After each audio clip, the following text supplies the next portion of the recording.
Open, effective, and accountable institutions are the bedrock for inclusive and accountable public sector governance and is critical to achieving national development goals. The National Planning Authority recognizes general weakness in key government institutions, particularly those related to democracy and governance. The DGF supported various efforts that enhanced capacity of key state and non-state institutions to effectively implement their mandates.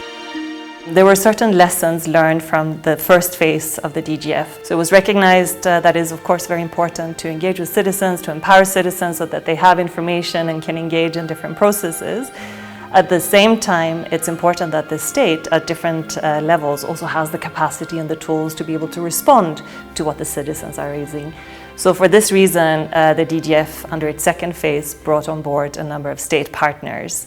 And we worked with them to develop their capacities, to strengthen their engagements with citizens, and that information dialogue was really a focus of the DGF too. The DGF directly strengthened the capacity for a number of state institutions, including the Parliament of Uganda, the Uganda Human Rights Commission, the NGO Bureau, Kasese, Kitgum, and Nebi local governments. The DGF enhanced institutional capacities of state and non-state institutions through development of systems, policies, guidelines, as well as development of strategic plans for the organizations that we worked with. The DGF support to the Uganda Human Rights Commission was budget support.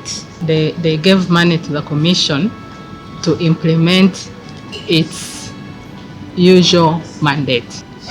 Monitoring and inspections of places of detention, monitoring the human rights situation in the country.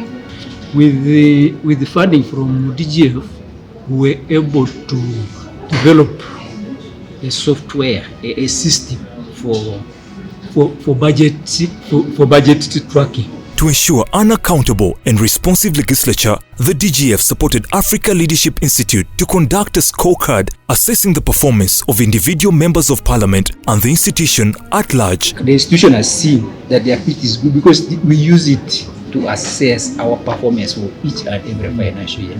Uganda undertook ambitious decentralization reforms in 1992, which facilitated the transfer of responsibilities for decision-making, planning service provision to 5 tiers of local governments. Capacity challenges have remained a big barrier to realizing the decentralization aspirations in Uganda. Through the Parliament of Uganda, the DGF supported efforts to strengthen engagement between the national parliament and district local councils in Uganda. With support from DGF, we wanted to reinforce and sustain a framework of engagement between the national parliament and district local councils. So we wanted to improve capacity of district local councils for effective implementation of their mandates. The project had an impact on the local councils because the rules are still in force, the association still exists, they have a better relationship at the political level, they are able to interact with the Ministry of Local Government,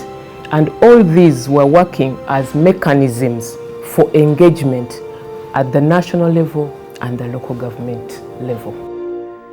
To enhance interaction between the citizens and their leaders at local levels, particularly the youth, the DGF supported Kasese, Kitgum, and Nebi local governments to establish accountability engagements between the youth councils and district leadership. This proved worthwhile in giving young people a voice and for the local government leaders to take their views into consideration in planning and budgeting. In August of 2019, the Democratic Governance Facility partnered with Kasese District Local Government. We set out to implement a number of activities aimed at empowering communities to demand for accountability from their leaders. One of the entry areas of the project was to train communities at the village level. How do they enhance their participation in their development agenda? We also trained communities. Of course, by communities, I mean representatives of, for example, special interest groups, representatives of elected leaders. We also trained public officials to ensure that the principles of the participatory planning are enshrined in their development agenda. Before DGF training came in, we had nowhere to report or to talk our challenges or to experience our views. then we learned that we can. That is why we vote for our chairperson LC3s and our councillors. AFIC came to the district, signed an MOU with the district, and among them was to train community monitors. So as a person who was in civil society, they approached us, and me as a work of SOWIPA was recruited as one of the monitors to monitor government contracts in the district.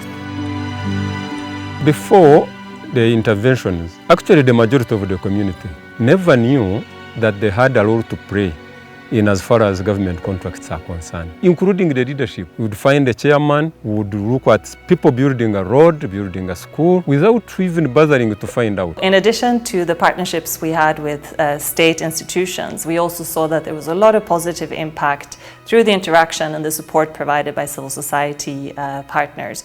So our partners were supporting local governments and also institutions at national level in enhancing dialogue and ensuring impact in terms of also service delivery. We saw results from this work in various ways, particularly at local level. For instance, we saw capacity building of local leaders. We saw better clarity between the political side of the leaders and the technical side in terms of the roles, but we also saw improved resource mobilization at local level, including engagements between the citizens and the leaders that resulted in better resolution of tension and issues that were emerging from communities. After the sensitization, after the community dialogues, they would even come and say, "Thank you very much, because you have opened our eyes." It is hoped that the support provided by the DGF will continue fostering linkages between state and non-state actors.